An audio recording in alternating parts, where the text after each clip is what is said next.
Hey everyone, it's Aaliyah with Beyond the Frame, YouTube's #1 resource for everything behind the scenes of your favorite films, TV shows, and anime, and today we are talking about one of the greatest shows of all time and one of my childhood favorites, SpongeBob SquarePants. Specifically, a deep dive into trivia facts you might have missed about the show, as well as your favorite characters and the voices behind the camera, controversial topics like SpongeBob's sexuality, and crazy dark theories that will make you look at the show a little differently. So stay with me as we travel back in time to the fun-filled world of SpongeBob SquarePants. SpongeBob SquarePants follows a talking sea sponge who works at a fast food restaurant, lives in a pineapple, and is determined to keep his driver's license. Now, when I was a child, I remember watching SpongeBob and never really questioning why he lived in a pineapple because it seemed totally normal. Then, the pineapple origin episode put any doubts I may have had to rest. But when I became an adult, I grew very curious about the pineapple home, so this might come as a surprise to some of you, but the creator of the show, Stephen Hillenburg, was inspired by Polynesian culture, which is one of the main sources of inspiration for the show. He said that the pineapple is a common image in Polynesian fabric, and so he drew a pineapple to see what would happen. He went on further to say he thought if he laid out a rock, a pineapple, an Easter Island head, and an old rubber boot, SpongeBob would pick the pineapple because he is an optimist and he would like the smell. But the other ideas Steve had were not to be forgotten, as the rock would later become Patrick's home, while the Easter Island head or a tiki head would be Squidward's. And since we're on the topic of characters, let's start with our main one, SpongeBob SquarePants.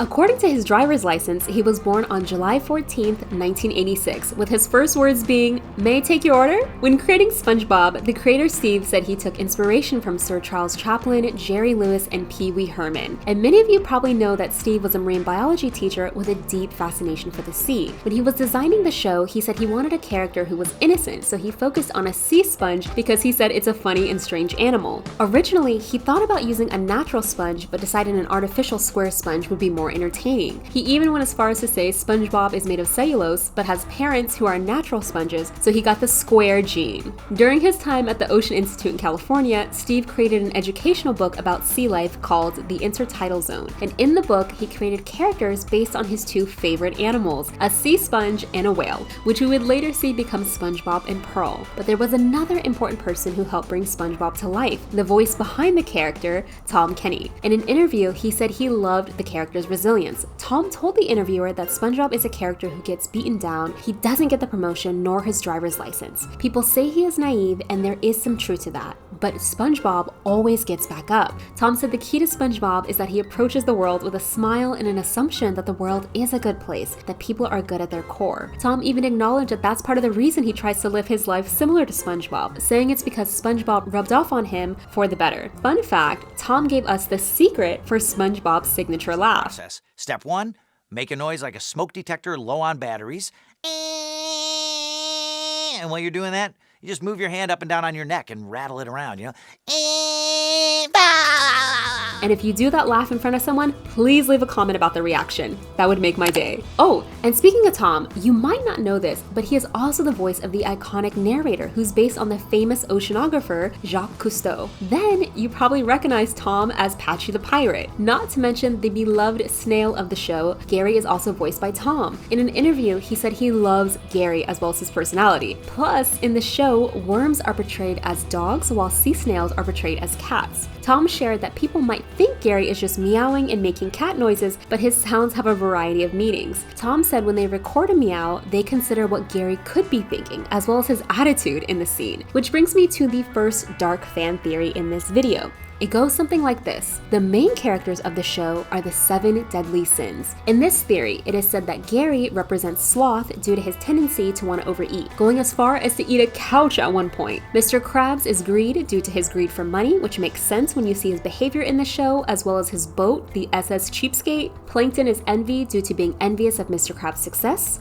always thinking of ways to steal his secret formula so he can have a booming business at the chum bucket. Patrick is sloth, which makes sense when you take into consideration his lazy nature. Sandy embodies pride because of her deep satisfaction with her Texas roots, athleticism, and career. Squidward represents wrath, especially towards SpongeBob, whereas SpongeBob is believed to be lust, since he shows an excessive amount of love to others, or according to the theory, if you use another definition of lust, it can be SpongeBob's eagerness towards others. This fan theory has definitely sparked a lot of debate, but it recently came out that the writers did base the characters on the 7 deadly sins. Returning to the characters, let's talk about Patrick. arc. We all know him as the lovable, gullible, and loyal best friend, but he wasn't always like this. He was originally designed as an angry bar owner before the creator decided to scrap the idea. Then, later in the series, we were given the gift of Gary and Patrick not only being related, but also being descendants of a royal family. Squidward is a big part of the show, and his name is actually a play on Edward. Squidward is voiced by Roger Bumpus, who described this character as a very nasally, monotone kind of guy. It was also his idea to have Squidward ride a recumbent bicycle since he owns one in real life. But a big controversy surrounding this character is that even though his name's Squidward, he's actually a grumpy, bitter octopus. If you pull up a photo of an octopus, you know they have 8 legs, and the reason Squidward doesn't is because the animator said it was easier to draw 6 instead of 8. Not to mention the creator said in a 2005 special segment for the SpongeBob movie that he liked the head shape of an octopus. He also said after trying out a few names, Squidward sounded better, and they thought the name was funny since he was an octopus. However, there is an even creepier controversial story about Squidward. Squidward's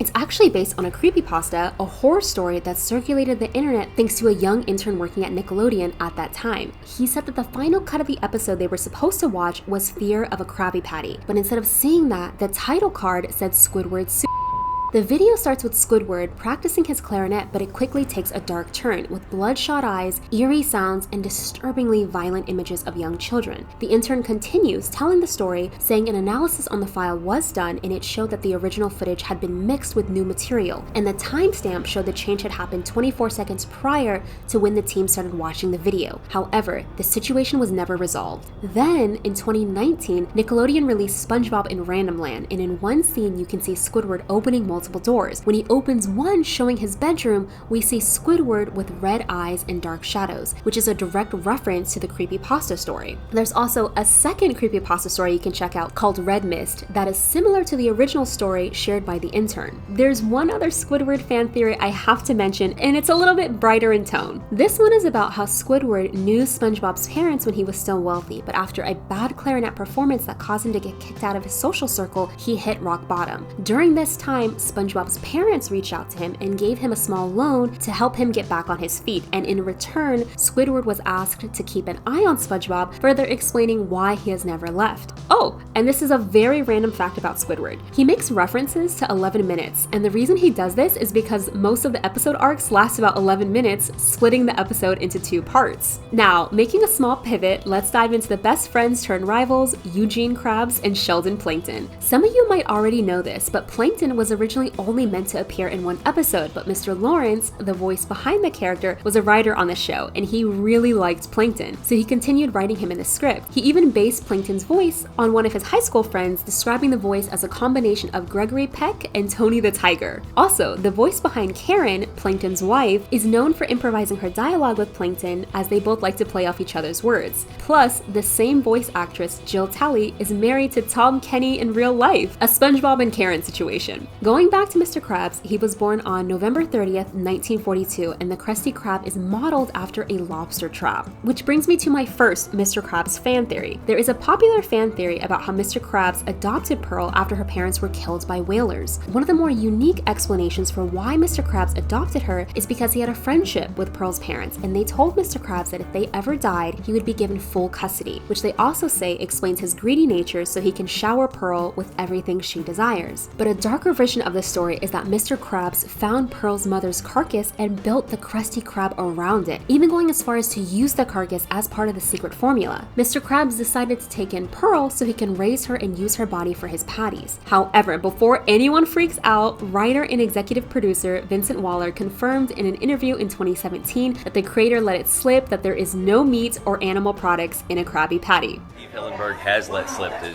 there is absolutely no meat in the Krabby Patty. There's no animal product in there.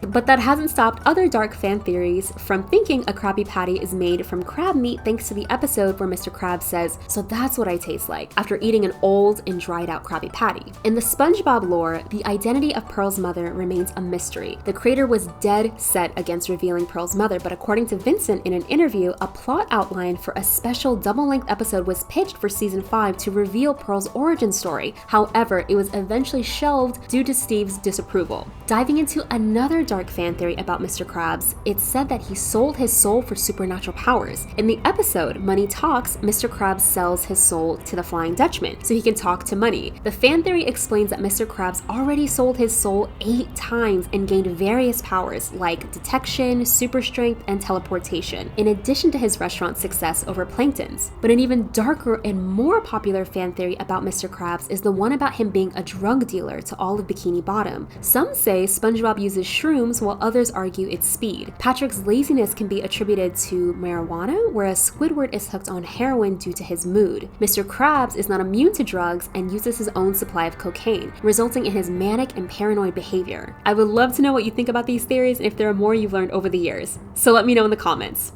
Sandy Cheeks is another important character in this show, and when describing Sandy, Steve said she was a strong female character that could be a friend to SpongeBob but not a love interest. There was also mrs.puff, who almost didn't make the show. When the show was first being created, Nickelodeon requested SpongeBob be a child attending school. However, Steve was ready to walk and abandoned the series entirely as he wanted SpongeBob to be an adult. They eventually came to a compromise by adding in a new character, Mrs. Puff, who would be the boat driving teacher, thus allowing SpongeBob to be in school.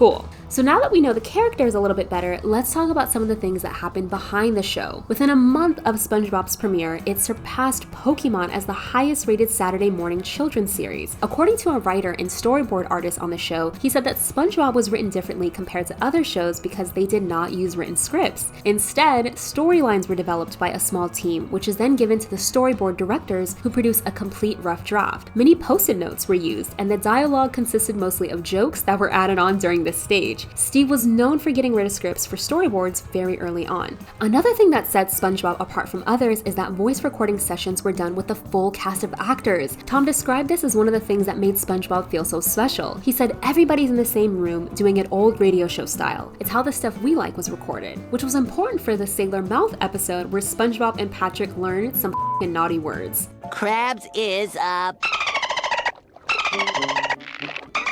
In an interview, Tom said that was a really fun episode to record. He shared that Clancy Brown, the voice of Mr. Krabs, was the champion and all-time winner that day for cursing a blue streak. During the recording sessions, they got permission to just let loose and say whatever they wanted since it was all going to get bleeped out or dolphined out anyways. It was also shared that the idea for this episode came from creative director Derek Dryman, who remembered getting in trouble for saying the F word in front of his mom. He said the scene where Patrick is running to tattle to Mr. Krabs while SpongeBob chases him is pretty much how it happened in real life. Then the episode ends with Mr. Krabs cussing up a storm, which was based on Derek's mother, who he said has a sailor mouth herself. When Steve went to pitch the show to Nickelodeon, he said he made this special seashell, and when someone picked it up, they could hear Steve singing "Sponge Boy, Sponge Boy." He also made an aquarium with Patrick planted on the side, SpongeBob sitting on a barrel while Squidward was inside. Steve wore a Hawaiian shirt and pitched with a storyboard. He had no idea what they thought, but shortly after, an executive walked out and then walked straight back in and said,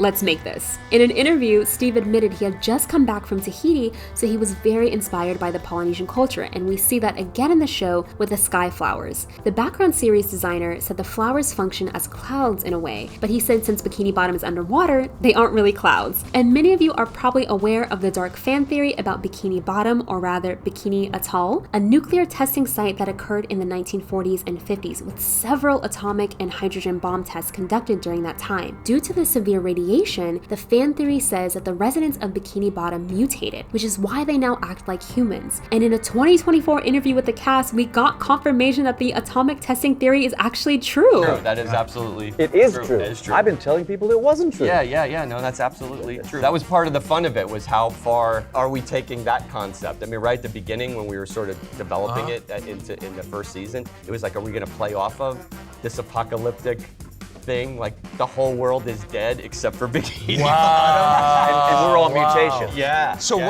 After watching that, you might recognize a few actors who also worked on Rocko's Modern Life with the SpongeBob creator. Now, in November of 2018, Stephen Hillenburg sadly passed away due to ALS, and Nickelodeon aired a tribute commercial with the words, "Thank you, Stephen Hillenburg, for making every day the best day ever." They also aired an 8-hour marathon as a tribute to him. There is even a demo sponge species named after Steve. Steve, which lives off the coast of Brazil. And this brings me to another fan theory about the show, specifically how the show is an intricate metaphor for global warming. The theory explains that SpongeBob represents the waste and pollution in the world. Mr. Krabs represents the large corporations that don't care about the waste or environmental harm being caused from their businesses, whereas Patrick lives under a rock, choosing to ignore and be oblivious to the outside world, which is an interesting theory, especially when you take into consideration Steve's passion for marine biology. Now, over the years, the show has experienced many controversial moments, and the first one that comes to mind is the repeated claim that SpongeBob SquarePants is violent and terrible for a child's mind. In 2014, the Ministry of Education in Kazakhstan came out with a strong message stating that SpongeBob SquarePants is a violent bully who corrupts children's minds and creates a culture of violence and bullying. A professor from the University of Washington also spoke out, saying that the show normalizes colonial and military violence due to the history of Bikini people.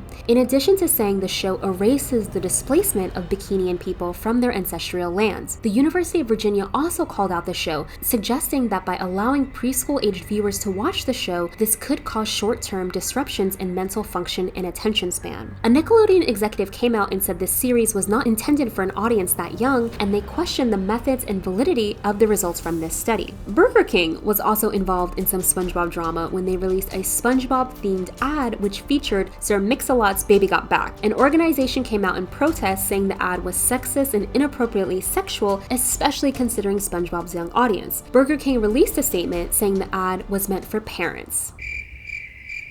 Another controversy surrounding SpongeBob has been brought up several times over the years, and it's specifically about SpongeBob's sexuality. Two conservative Christian activist groups raised issues with the show, claiming SpongeBob and Patrick were being exploited to promote a homosexual lifestyle. Steve, the creator, scoffed at the allegations. The Age posted the interview in 2005, and Steve said, "We never intended them to be gay. I consider them to be almost asexual. We're just trying to be funny, and this has got nothing to do with the show." Lastly, fans have become very divided about the show after Steve stepped down as showrunner and appointed Paul Tibbitt as his replacement. Even though Steve maintained an advisory role, people argue that the show noticeably declined after Steve's departure from the role, with many fans dividing the series into pre-movie and post-movie eras. Steve did eventually return as a writer, and the reception was said to improve somewhat after his return. But I'd love to hear your thoughts about what you think about the show pre and post Steve's departure. And one final fact about SpongeBob is that he was named after a mushroom species. The scientists gave it its name due to its sponge-like appearance, as well as the fact that when squeezed, it bounces back to its original shape, much like a kitchen sponge. This is Aaliyah with Beyond the Frame. SpongeBob SquarePants, are we in, are we out? What do we think? Let me know. This show was truly a staple in my life, and after many years, I still remember certain scenes and songs very vividly. This video merely scratches the surface of the profound impact this series has had around the world. I'm incredibly grateful I was able to make this video, and I really enjoyed going through the episodes again and reliving that warm, nostalgic feeling I had when I first watched the show. I would love to know who your favorite characters are and if the show impacted you in a positive way. As many of you know, I'm a cartoon nerd with a fascination for trivia. Thanks for watching, and remember to like, subscribe, and I'll see you next time.